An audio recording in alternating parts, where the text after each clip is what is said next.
Olá, seja bem-vindo, seja bem-vinda ao canal do YouTube, ao podcast Romana. Vamos falar de obrigação com funcionário. Se o MEI tem funcionário, primeiro, o MEI só pode ter um funcionário, ele não pode ter mais de um funcionário.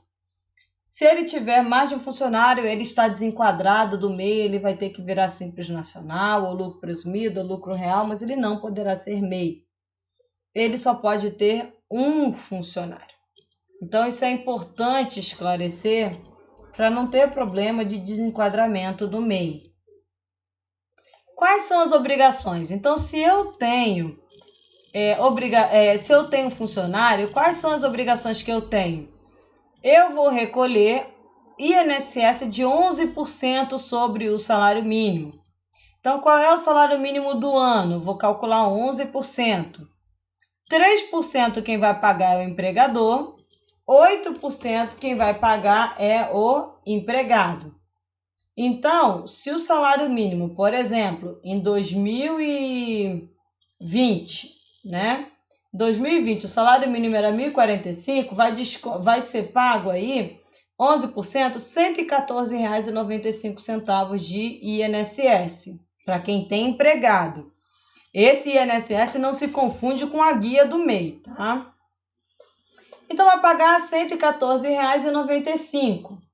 Sendo que vai descontar quanto do funcionário? 8%? R$ 83,60.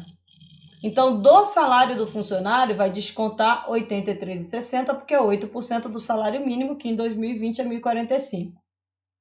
Então, o que vai acontecer aí? Dos R$ 114,95, R$ 83,60 vai descontar do funcionário, R$ 31,35 quem vai pagar é a empresa. Além disso, tem que recolher o FGTS do funcionário.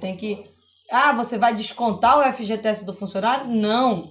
Você vai calcular 8% sobre o salário mínimo e esse é o FGTS do funcionário que ele vai utilizar quando ele for comprar casa própria ou quando ele for mandado embora ou em caso de doença grave, tá? Mas vai recolher o FGTS do funcionário, vai informar na GFIP, que tem que ser entregue até o dia 7 do mês seguinte. E aí, esse cálculo ele é feito automaticamente lá na GFIP.